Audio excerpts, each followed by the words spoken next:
ও মুসলমান, তাহাজ্জুদ আমাদের আরেকটা ফজিলতের কথা বলি। আল্লাহ পাক রব্বুল আলামিনের একজন বান্দা যার নাম হযরত সুলতান মাহমুদ গজনবী রহমাতুল্লাহ আলাইহি, ওনার জীবনীর 7 খণ্ডের একটা ইতিহাস খণ্ডর কিতাব আছে। হযরত সুলতান মাহমুদ গজনবী বলেন, আমি আল্লাহ তাআলার কোরআনুল কারীমের আয়াতের আমল করি। আমি প্রত্যেকদিন তাহাজ্জুদের নামাজ পড়তাম, কিন্তু বড় ঘটনা, আমি তাহাজ্জুদের নামাজ পড়া যখন তাহাজ্জুদ নামাজ পড়ার জন্য ওযু করতে আমি আমার বাড়ি থেকে বের হইছি রাস্তায়, আমি চিন্তা করলাম বাড়িতে না, আমি নদীর মায়ের দায়েম যেটা প্রবাহিত পানি দিয়ে ওযু করব। আমি নদীর সামনে যাইতেছি, এমন টাইমে নদীর সামনে যাওয়ার পরে আমি দেখলাম 4 জন ব্যক্তি সামনে দিয়ে হাঁইটা যায়। সুলতান মাহমুদ গজনবী বলেন, আমি তাহাজ্জুদ পড়তে বের হইলাম। আমি মনে করছি এতদিন আমি মনে হয় একা একা তাহাজ্জুদ পড়ি, মারহাবা 4 জন লোক দেখা যায়, এরাও তো মনে হয় তাহাজ্জুদের নামাজ পড়ে। আর ওই 4 বেটা এরা কইতেছে, আমরা তো তাহাজ্জুদ নামাজও পড়তে পারি না, আমরা বাইরেছি চুরি করবার লাগা। আর এরা ওই নদীর পার থেকে বলতেছে, আরে দেখছুনি, আমরা শুধু একা চুরি করি না, আমরা লগে ওই পারে দেখা যায় আরেকজন চুরি করতে আইছে। সুলতান মাহমুদ গজনবী ভালো মানুষ, চিন্তাধারাও পাক্কা মানুষ। এ 4টা সুর চিন্তাধারাও চিন্তা করতেছে, আমরা 4 জন চুরি করি, 4 জন চুরি করে আসতে কষ্ট হয়, কিন্তু একা বাইরে চুরি করতে। একটু মনোযোগ দিয়ে শুনবেন, এই কথাটা আপনাকে খোদার ভয় অন্তরে জাগিয়ে দিবে। সুলতান মাহমুদ গজনবী বলেন, আমি আস্তে আস্তে করে সামনের দিকে যখন যাই, আমি দেখলাম তারা নদীটা পার হয়ে আস্তে আস্তে করে আমার সামনে দিয়ে যায়। আমি জিজ্ঞাসা করলাম, আপনারা কেন এখানে আসছেন? তারা আমার উত্তর দেয়, আপনি যেই কামে আমিও সেই কামে। আচ্ছা, আসলে কি উনি যেই কামে তারা কি সেই কামে?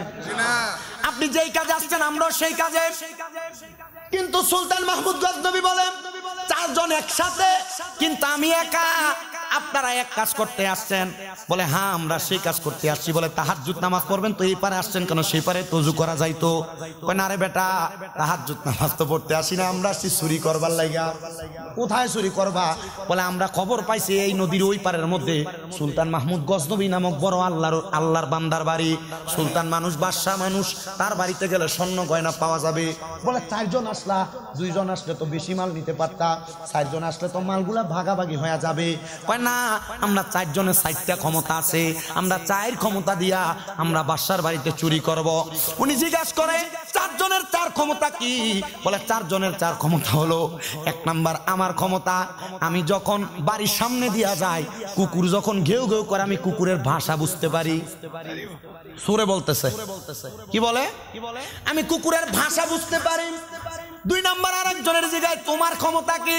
বলে, আমার ক্ষমতা, আমি ঘরে ঢুকলেই নাকের ঘ্রাণ টান দিলে কোন জায়গায় কোন টাকা পয়সা স্বর্ণ অলংকার আছে আমি এটা বলতে পারি। আর আরেকজন বলতেছে, আমার ক্ষমতা হইল, আমি যখন ঘরের মধ্যে প্রবেশ করি, আমি বাদশা হোক যে হোক তাদের সামনে দিয়ে হাঁটলে আমি তারারে ঘুম পাড়াইতে পারি। আরেকজন ডাক দিয়া কয়, তোমার ক্ষমতা কি? বলে, আমার ক্ষমতা হইল, আমি রাত্রে যারে দেখি দিন হইলে তারে চিনি। কয় ক্ষমতা? 4 জনের। তো তারা মনে করছে সুলতান মাহমুদ গজনবী মূলত মিছা কথা কইছে, তাহাজ্জুদ পড়তে আসে নাই, উনিও মূলত চুরি করতে আইছে। তো বলতেছে, ঠিক আছে কাদের কথা আসি, আপনি একা মানুষ কি চুরি করবেন? আসেন আমরা একসাথে মিলা চুরি করি। আপনি বলেন আপনার কি ক্ষমতা? বলে, আমার অন্য কোনো ক্ষমতা না, আমি ডাইনে তাকাইলে চোর চুরি করলে যে অন্যায় করে সে অন্যায় মাফ করাইতে পারি। আমরা তো এটাই দরকার। বামে তাকাইলে জেল হাজত মাফ করাইতে পারি। ওই 4 জন বলে, ঠিক আছে, চুরির ধরা খাইলে তুমি ডাইন দিকে তাকাই আমরা মাফ করাইয়া দিবা, আর বাম দিকে তাকায় জেল হাজত মাফ করাইয়া দিবা। বলে, ঠিক আছে। সুলতান মাহমুদ গজনবীর সাথে ডিলটা করে তারা 5 জন একসাথে গেছেন চুরি করবার লাগা। তো সুলতান মাহমুদ গজনবী সহ তারা ঢুকছেন, ঢুকার সাথে সাথে তারা সব জায়গায় চুরি কইরা সব মাল এক ঘরে যখন আনছেন, এমন টাইমে চারদিকে আজান হয়ে গেছে। সুলতান মাহমুদ গজনবী বলে, সেদিন আর আমি তাহাজ্জুদ পড়তে পারি নাই। ওই 4 চোরারে যে ঘরের মধ্যে মাল একসাথে কইরা তারা আজানের শব্দ পাইছে, আমি আমার ঘরের দরজাটা বন্ধ করে আমি নামাজে চলে গেলাম। ফজরের নামাজ পড়লাম, সকাল হয়ে গেছে। ওই চোরগুলা ঘরের মধ্যে বন্দী, চোরগুলার বিচার আচার হবে। আমি এবার বিচারের কথা চিন্তা কইরা আমি আমার বিচার কার্যের যে চেয়ার, আমি চাই সেই চেয়ারের মধ্যে যে বসলাম। আর 4 চোরে একসাথে দাঁড়িয়ে আছেন, আমার কাঠগড়ার মধ্যে তাদের বিচার হবে। এবার 4 চোরের মধ্যে 3 চোর কান্দে, আরেক চোর হাসে।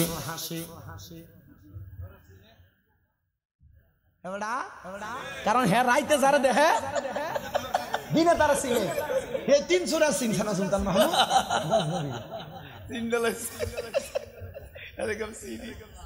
সুরের কিভাবে হেদায়েত দেয়? সুর যদি বাংলাদেশে সুরের মতো সুর হইলে এই নেশা করে যে মনে করেন যে মোটামুটি নেশা করে এটি বেড়া উঠতে গেলে গা এলাকার কলডি পর্যন্ত থাকে না, দেখ সিডি পর্যন্ত রয়েছে তখন জানা কথা দি কয় না, ঠিক না? ঠিক। হ্যাঁ রে, আজকের কাহিনী, আমি বাড়ি থেকে আসতেছি, রাস্তায় গাড়ি পাইছি না, মোটামুটি একটু সামনের দিকে আসছি। আমার ড্রাইভার সাহেব তো আমার নেওয়ার জন্য আসে, আপনার দোয়ায় আমার কুমিল্লা 6টা মাদ্রাসা। কয়টা? 6টা। আমার যে একটা ছোট মাদ্রাসা, এটার ভিতরে 365 দিনে 365 বস্তা চাউল লাগে। দোয়া করতেন না আপনারা? পুরা 6টা মাদ্রাসার ভিতরে 1170 জন পোলাপান। যারা পোলাপান লইয়া রাস্তাঘাটে আন্দোলন করে, আমরা চাইলে কি ফারি নেটি লইয়া নামতাম? কি দরকার দেশের অরাজকতা তৈরি করার আমার? ঠিক আছে না? আমি আমার পোলাপানকে কইছি, আব্বারে দুনিয়াতে যা করো, কখনো কেউ যদি তোমাকে গালি দিছে, আঘাত করছে, যদি পারো তার দিকে তাকে মুচকি হাসি দিয়ে চলে আসো। দ্বন্দ্ব মারামারিতে লিপ্ত হয় না। আলহামদুলিল্লাহ আমার মানুষের পোলাপানে ফিটাফিটি করে না। আর আমি যদি মাদ্রাসায় ঢুকি, শুধু একবার আমার আস পাইলে, আমার যদি আস্থা পায়, কোনো দুষ্টামি নেই মাদ্রাসায়। শুক্রিয়া। আমি আজকে আসরের নামাজ আমি ইমামতি করে পড়াইছি, পড়ানোর পর আমার একটা ছেলে সবক নিছে, তখন আমি তারে কইলাম, সবক তো নিছ, তুমি তোমার আম্মা আইবো, তোমার আম্মা আছে পাশেই, আইলে তুমি কানবানি? না, কানতাম না। যদি কান্দ কফি দে মাগো। তার আম্মু আইসে কোলে যেভাবে জ্বরে ধরছে, এর সারে না।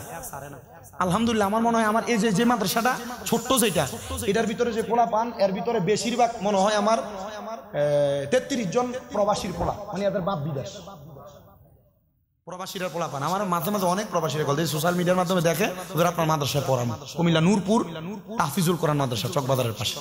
আমি কইলাম, তুমি তোমার আব্বার জন্য দোয়া করবা, তোমার আব্বা শুধু এতটুকু বলছে, তুমি দোয়া করবা।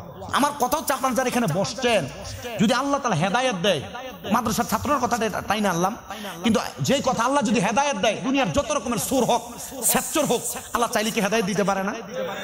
আমরা আস্তে কইছি, হেদায়েত দিতে পারে না? 3 চূড়া কান্দার 1 চূড়া হাসে, ডাক দিয়া বলতেছে,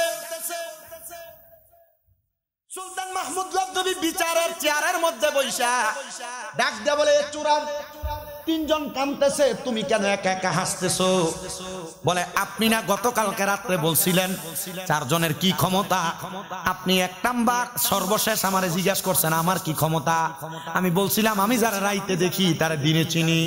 আমি তো চিনছি, কিন্তু আমি চিন্তা করতেছি আর হাসতাছি, এই কারণ বুঝা যে রাতে একসাথে চুরি করতে ঢুকলাম, আর আজকে আপনি নিজেই আপনার বিচার করবার লাগে এখানে দাঁড় করাইছেন।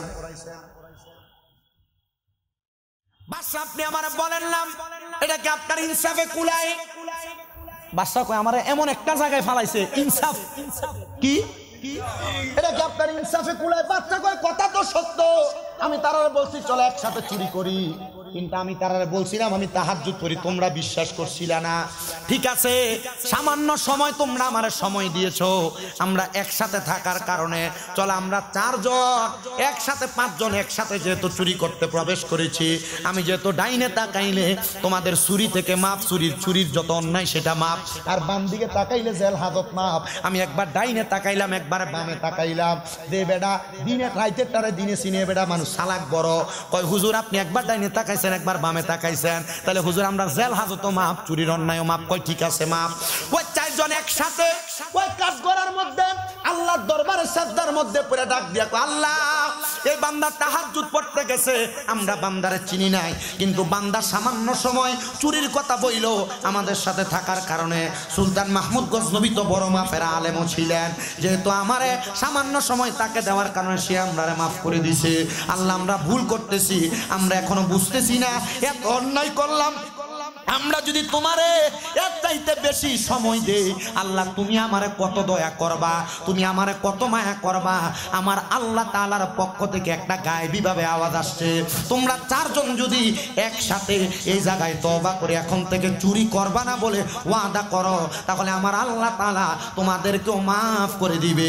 তারা 4 জন বলে, আমরা বাদশার হাতে হাত নাইকা বলেছি, আমরা আর কোনোদিন চুরি করব না, এখন থেকে আমরা আল্লাহ তাআলার ইবাদতে মশগুল মাসগুল থাকবো। এই 4 জন চোর ব্যক্তি পরবর্তীতে আল্লাহর কাছে তওবা করে এক একজন কুতুবে রাব্বানিতে পরিণত হয়ে গেছে।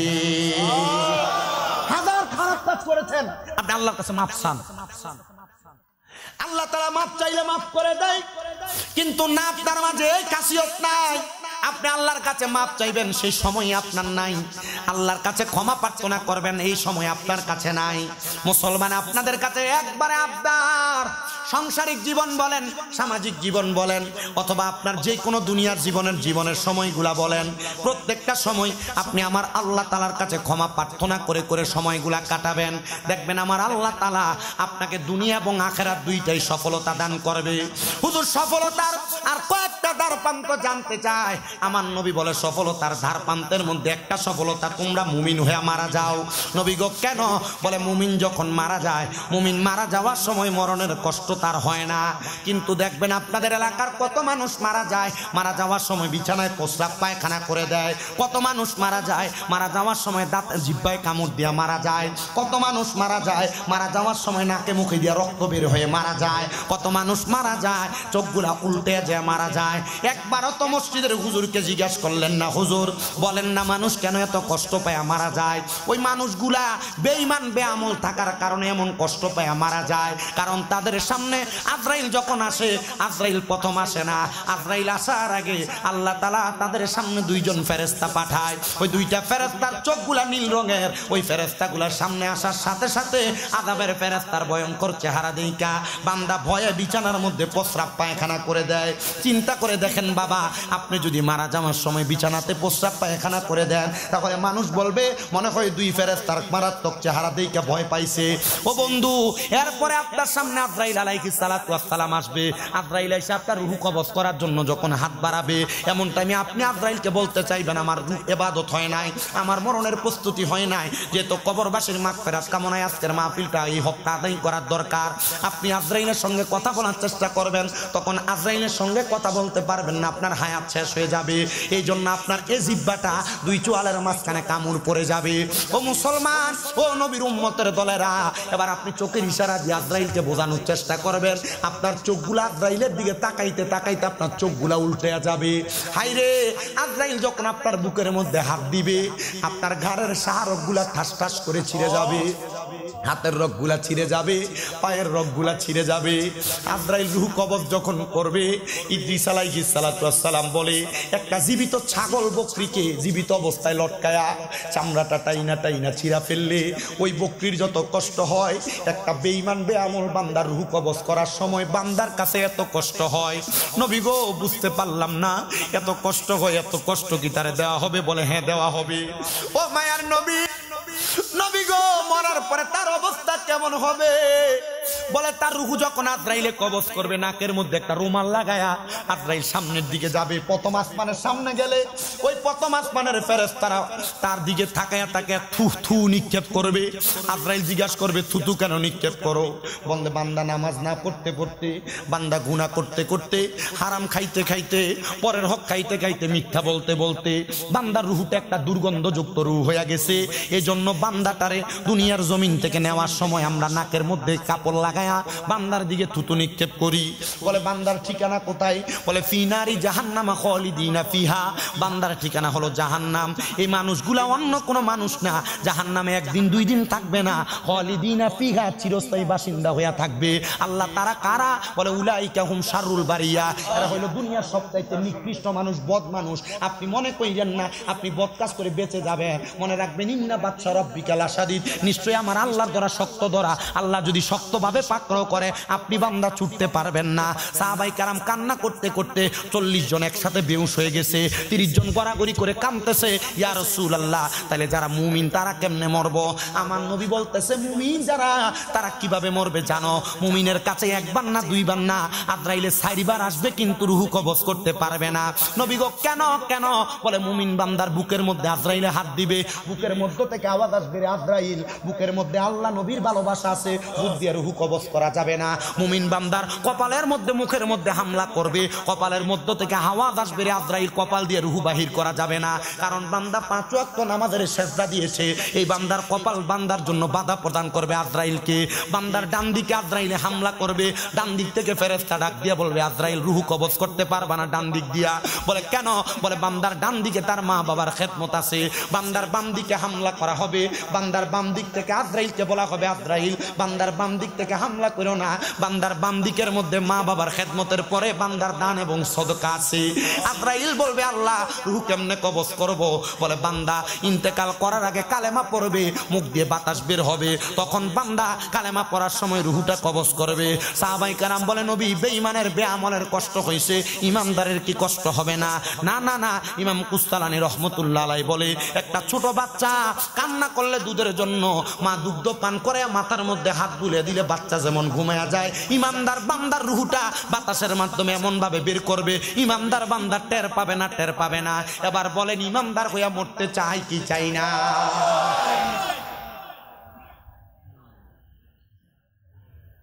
সাহাবায়ে কেরাম প্রশ্ন করে নবী ইমানদার রুহু নেওয়ার সময় কি নাকে কাপড় দিবে? বলে না।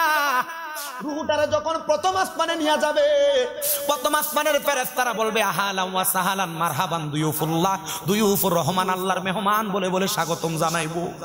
নবী গো আপনার কাছে জানতে চাই ওই বান্দার রুহুটা যখন স্বাগতম জানাইবো, বান্দার রুহকে আল্লাহ তাআলা আবার আলমে আরোহায় রাখবে? বলে না। বান্দার রুহু আবার বান্দাকে ফেরত দিবে। মুমিন বান্দা মারা যায় না। আল্লাহর কোরআন বলে ওয়ালা তাকুলু লিমান ইয়াকুতালু ফি সাবিলিল্লাহি আমওয়াত বাল আহইয়াউ ওয়ালাকিন লা তাশউরুন। যারা আল্লাহর রাস্তায় ঈমান নিয়ে মরে এই ব্যক্তি মারা যায় না। আল্লাহ কয় বাল আহইয়াউন, তারা জিন্দা, ওয়ালাকিন লা তাশউরুন। এদেরকে যারা মরা বলে এরা নির্বোধ, এরা বোকা, এরা বুঝে না। বলে হুজুর এরা জিন্দা যে, এরা কেমনে জিন্দা জানতে চায়, বুঝতে চায়। বলে আমার আল্লাহ তাআলার কুদরতি ক্ষমতায় তারা জিন্দা। ইয়া রাসূলুল্লাহ এদের পুরস্কার কি? বলে এদের পুরস্কার জাযাউহুম ইনদা রাব্বিহিম জান্নাতু আদনিন তাজরি মিন তাহতিহাল আনহার। এদের পুরস্কার হইল আল্লাহর পক্ষ থেকে যা দেওয়া হবে, ওই পুরস্কারের নাম জান্নাতুল আদন। নবী গো জান্নাতুল আদন কেমন? কয় তাজরি মিন তাহতিহাল আনহার। ওই জান্নাতুল আদনের নিচে দিয়ে নহর প্রবাহিত হবে, এত সুন্দর। জান্নাত দেখতে ভালো লাগে, বলে এমন জান্নাত নহর প্রবাহিত হবে, বড় সুন্দর জান্নাত। নবী গো কয়দিন থাকবে? কয় খালিদিনা ফিহা আবাদা, চিরস্থায়ী বাসিন্দা, বের হতে চাইবে না। ও মায়ার নবী কতদিন থাকবে এটা বুঝলাম, ওই জান্নাতে কারা থাকবে? কয় রাদিয়াল্লাহু আনহুম ওয়া রাদওয়ান, যারা আমার আল্লাহরে খুশি করেছে এবং আমার আল্লাহরে যারা খুশি করতে পারছে, আল্লাহ যারার প্রতি খুশি হয়েছে তারাই ওই জান্নাতে থাকবে। কয় তারা কারা? কয় যালিকা লিমান খশিয়া রব্বা, যারা দুনিয়াতে সবচাইতে বেশি আল্লাহরে ভয় করছে এরাই ওই জান্নাতে থাকবে। তো আল্লাহরে কেমনে খুশি করবেন? আমি আমার খুতবার ভিতরে হাদিস পড়ছি তিরমিজি শরীফের। আল্লাহর নবী কয় রেদার রব্বি ফি রিদাল ওয়ালিদাইন, মা বাপরে খুশি করলে আল্লাহ খুশি হয়। সাখাতুর রব্বি ফি সাখাতিল ওয়ালিদাইন, আম্মা আব্বার অসন্তুষ্টি করলে আল্লাহ অসন্তুষ্টি হয়। তো মা বাপরে বাদ দিবা না, 5 ওয়াক্ত নামাজ পড়বা, মরার পরে জান্নাত চাইবা, আল্লাহর কসম জান্নাত পাইবা না। কেউ যদি এই দুনিয়া সমাজের মধ্যে মা বাপকে জুদা করে থাকো, আলাদা করে থাকো, দাও তোমার পাও আমার সামনে দাও, আমি আমার জিহ্বা দিয়া তোমার পাও পরিষ্কার করে দিব। বলে কেন? কারণ মা বাবার মনে কষ্ট দিয়া স্বামীরা জানা সারা বাংলার সারা বহির্বিশ্বের সবচাইতে বড় আলেম দিয়া ওয়াজ করাইবা, 5 ওয়াক্ত নামাজ পড়বা, মক্কা মদিনা যাইবা, কোনো লাভ হবে না। যদি মা বাবারে কষ্ট দিয়া থাকো, বাত না দিয়া থাকো, দমক দিয়া থাকো, ওয়াদা করো এখান থেকে বাড়িতে যাইয়া মা বাবার পাউডির মধ্যে ধরবা, ধরে বলবা মা আল্লাহর রাস্তে আমারে মাফ করে দেন, আব্বা আল্লাহর রাস্তে আমারে মাফ করে দেন। মা বাপ যতক্ষণ পর্যন্ত না বলছে মাফ করে দিছি ততক্ষণ পর্যন্ত পাও ছাইরো না, কারণ মা বাপ মাফ না করলে আল্লাহ মাফ করবে না। অনেকে চিন্তা করে হুজুর আমি কেমনে মাফ চামু? যাদের বাড়িতে আব্বা আছে তারা বাড়িতে যাইয়া বাবার পায়ে ধরে মাফ চাইবো। আমার তো বাবা নাই, আমি কার পায়ে ধরে মাফ চাইবো? হুজুর যাদের বাড়িতে মা আছে তারা বাড়িতে যাইয়া মার পায়ে ধরে মাফ চাইবো। আমার তো মা নাই, আমি কার পায়ে ধরে মাফ চাইবো? সন্তান মাফ চাওয়ার কোনো সুযোগ নাই, একটু পরে আখিরি মুনাজাত হবে। মনে রাখবা আল্লাহর নবীর গোসল শোনা, কোনো সন্তানের মা মারা যাওয়ার পরে, বাবা মারা যাওয়ার পরে ওই সন্তান যদি রব্বির হামহুমা কামা রব্বায়ানি সগীরা বইলা চোখের মনি কোঠার মধ্যে একটা মাছির মাথা পরিমাণ পানি চাইরা দিয়া কান্দে, ওই পানি মাটিতে পড়ার আগে আমার আল্লাহ তাআলা তার মা বাবার জীবনের গুনাহ মাফ করে দেয়। আমি জানি না আজকে কে বছর তোমার মা নাই, আমি জানি না কে বছর তোমার বাবা নাই। অনেকে চিন্তা করে হুজুর দুই ঈদে মা বাবার পা ধরে সালামি করি না, আমি মাপ চাইবো, কেমনে শরম লাগে। না রে সন্তান, মাঝে মাঝে সুযোগ পাইলে মা বাবার পায়ের চুমা দিবা। আম্মা আব্বার পায়ের চুমা দিলে আল্লাহর জান্নাতের চৌকাঠে চুমা দেওয়া সওয়াব পাওয়া যায়। কিন্তু এগুলা তো বর্তমান জামানায় নাই, সালামি করতে চায় না, পোলাপানেরা সালামও করতে চায় না।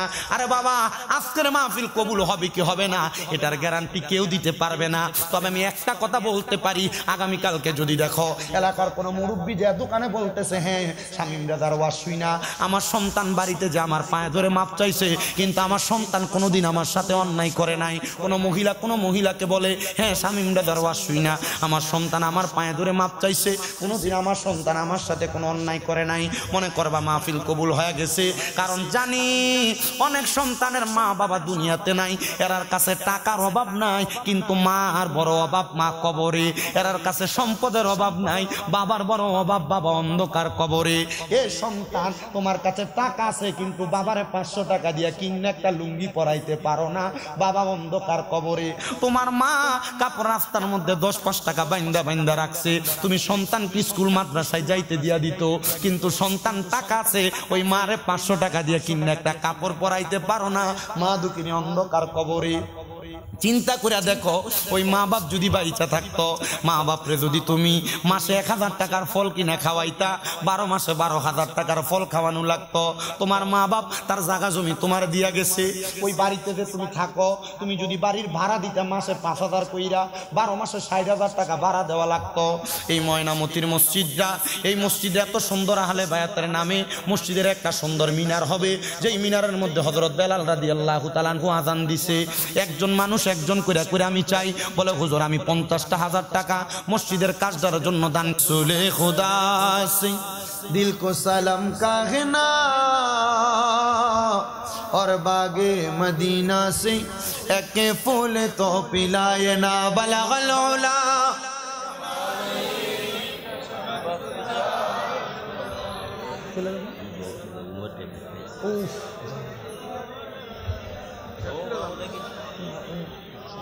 সবাই পড়ি আলহামদুলিল্লাহ। আপনারা যারা হইচই করছেন আল্লাহর ওয়াস্তে কথা বলবেন না, কথা ছাড়া নিশ্চুপ তাবারক গুলাবেন। সবাই একবার সূরা ফাতিহা, 3 বার সূরা ইখলাস, কয়েকবার দুরূদ শরীফ, দোয়া হয়ে যাবে এখন শেষ। আউযু বিল্লাহি মিনাশ শাইতানির রাজীম, বিসমিল্লাহির রহমানির রহিম, আলহামদুলিল্লাহি রাব্বিল আলামিন, আর রহমানির রহিম, মালিকি ইয়াউমিদ্দিন, إياك نعبد وإياك نستعين، اهدنا الصراط المستقيم صراط الذين أنعمت عليهم غير المغضوب عليهم ولا الضالين آمين. بسم الله الرحمن الرحيم، قل هو الله أحد الله الصمد لم يلد ولم يولد ولم يكن له كفوا أحد. بسم الله، قل هو الله أحد الله الصمد لم يلد قل هو الله أحد الله الصمد لم يلد. সাল্লাল্লাহু আলাইহি ইয়া রাসূলুল্লাহ আরনি বিজামালিকা শাফা। এই যে মাহফিল কমিটির ভাইরা, হ্যাঁ আমার যারা দাওয়াত দিতেন, আপনাদের কি আর কোনো কথা আছে না? দোয়া শুধু মুনাজাত না, আর কোনো কথা না? নগদ কি কিছু কালেকশন করতেন না? প্রত্যেকের জন্য দোয়া হবে, মুনাজাত দোয়া তো দোয়াই সবাই। আল্লাহ সবাইকে কবুল করেন, কোনো হই হুল্লোড় না, ডাইরেক্টলি আপনারা তাবারুক গ্রহণ করবেন। আপনারা যারা এখনো বাহিরে আছেন কষ্ট করে আসেন ভিতরে, সবার জন্য দোয়া করবেন। আল্লাহুম্মা আমিন, আল্লাহুম্মা আমিন, আলহামদুলিল্লাহি রাব্বিল আলামিন, আসসালাতু ওয়াসসালামু আলা রাসূলিহিল কারীম। ربنا ظلمنا أنفسنا وإن لم تغفر لنا وترحمنا لنكونن من الخاسرين। या इलाही रहम फरमा, मुस्तफ़ा की वास्ते खोले दे दरवाजाए रहमत गदा की वास्ते। रहमतुल लिल आलमीन खत्म रसूल जाने जहां, अहमद हामिद मुहम्मद मुस्तफ़ा की वास्ते। मबूदो ও দয়াল আল্লাহ মায়ার নজর করে তাকিয়ে দেখেন এই কুমিল্লা জেলার অন্তর্গত ময়নামতি তুত বাগানের উত্তর পাশে বায়াতে রাসূল সাল্লাল্লাহু আলাইহি সাল্লাম জামে মসজিদ মাঠ প্রাঙ্গণে সিন্দুরিয়াপাড়া যুব সমাজের উদ্যোগে আহলে বাইতের স্মরণে কবরবাসীর নাজাতের কামনায় বার্ষিক সুন্নি ওয়াজ ও দোয়ার মাহফিল সাজাইয়া এই মাহফিলে উলামায়ে কেরাম বিশেষ করে আমার তরিকতপন্থী দাড়ি পাকা মুরব্বী বাবারা যুবক নওজোয়ান ভাইয়েরা ছোট্ট ছোট্ট মাসুম বাচ্চারা পর্দার অন্তরালের আমার মা বোনেরা আল্লাহ মা পাওয়ার আশায় তোমার দরবারে হাত বাড়িয়েছে দূর দূরান্তের মেহমানেরা আল্লাহ যার হাত তোমার কাছে মায়া লাগে পছন্দ হয় ওই হাতের উসিলায় আমাদের প্রত্যেকের জীবনের গুনাহ মাফ করে দাও আল্লাহ ফরিয়াদ তোমার দরবারে আজকে আমরা যারা হাত বাড়াইলাম এই মাহফিলের মধ্যে অনেকে আছে যাদের জগতের মধ্যে মা নাই অনেকে আছেন যাদের জগতের মধ্যে বাবা নাই যে বাবা রিকশা চালাইয়া মাটি কাইটা মাথার গাম পায়ে ফালাইয়া পরের বাড়িতে কষ্ট করে কাজ করে নিজের রক্তরে পানি বানাইয়া সন্তানকে মানুষ করে আজকে বাবা যান অন্ধকার কবরে এমন আব্বা যাদের অন্ধকার কবরে রে আল্লাহ আব্বার কবর জান্নাতের বাগান বানায়া দাও কে জানে হাত বাড়াইছে মা নাই যেই মা নিজে না খায়া সন্তানকে খাওয়ায়া মানুষের মতো মানুষ করে আজকে মা দুঃখিনী অন্ধকার কবরে এমন আম্মা জান যাদের অন্ধকার কবরে আম্মার কবর জান্নাতের বাগান বানায়া দাও আল্লাহ বিশেষ করে অনেকে আছে মাও নাই বাবা নাই একবারে এতিম আল্লাহ তাদের প্রত্যেকের আম্মা আব্বার কবর জান্নাতের বাগান বানাও যাদের মা বাবা বেঁচে আছে হায়াতে তৈয়বা নসিব করে দাও অনেকের মা অসুস্থ বাবা অসুস্থ শেফাআতেলা কামেলা নসিব করে দাও আল্লাহ ফরিয়াদ আপনার দরবারে আমরা গুনাহগারের হাত বাড়াইলাম এই সিন্দুরিয়াপাড়া যুব সমাজের মাহফিলের মধ্যে যারা টাকা দিয়া পয়সা দিয়া শ্রম দিয়া বুদ্ধি দিয়া পরামর্শ দিয়া মাইক দিয়া লাইট দিয়া প্যান্ডেল দিয়া মিডিয়ার ভাইয়েরা সম্মানিত শ্রোতা মণ্ডলী পুরুষেরা পর্দার অন্তরালের মা বোনেরা আল্লাহ তাদের সবাইকে তুমি কবুল মঞ্জুর করে নাও আল্লাহ অনেক প্রবাসী ভাইয়েরা বিদেশ থেকে দোয়া চাই আমার প্রবাসীদের কামাই রুজিতে বরকত দাও প্রবাসীদের হায়াতে বরকত দাও প্রবাসীদের মনের নেক নেক আশা পূরণ করো প্রবাসীদের নেক হায়াত দান করে আল্লাহ যেন তারা কামাই রুজি করে আবার দেশের বাড়িতে সহি সালামতে ফিরতে পারে সে তৌফিক দান করে দাও এই মসজিদের জন্য 20,000 10,000 আল্লাহ 5,000 3,000 2,000 1,000 1 টাকা পর্যন্ত যারা যারা দান করেছে তাদের প্রত্যেকের দান তোমার দরবারে কবুল মঞ্জুর করে নাও রাব্বুল আলামিন অনেকে দোয়া চাইছেন বিশেষ করে আমাদের রকিব সাহেবের সাথে ওনার সহপাঠীরা এখানে উপস্থিত হয়েছেন ওনার সহপাঠীরা আল্লাহ তাদের সবাইকে তুমি কবুল মঞ্জুর করে নাও ওনারাও দান করেছেন আল্লাহ তাদের দানগুলো তুমি কবুল মঞ্জুর করে নাও এই মাহফিলের মধ্যে আল্লাহ যারা যারা সহযোগিতা করেন কিয়ামত পর্যন্ত তাদেরকে কবুল মঞ্জুর করে বরকত বারাকা দান করে দাও এই মাহফিল মরণের আগ পর্যন্ত কিয়ামত পর্যন্ত কবুল মঞ্জুর করে নাও আল্লাহ যারা যারা দোয়া চায় প্রত্যেকের খাস দোয়া তুমি কবুল মঞ্জুর করো পর্দার অন্তরালে অনেক মা বোনেরাও দোয়া চাইছেন আমার মা বোনদের দোয়া তুমি কবুল মঞ্জুর করে আল্লাহ মরণ দিবা দুঃখ নাই তবে বেঈমান বানায়া মরণ দিও না মরণের আগে নবীজির নূরানি চেহারা মুবারক দেখতে দেখতে প্রত্যেকের আখিরি জবানে মধুর কালেমা পড়ে দিয়েন লা ইলাহা ইল্লাল্লাহ মুহাম্মাদুর রাসূলুল্লাহ সাল্লাল্লাহু আলাইহি ওয়াসাল্লাম আসসালামু আলাইকুম ওয়া রাহমাতুল্লাহ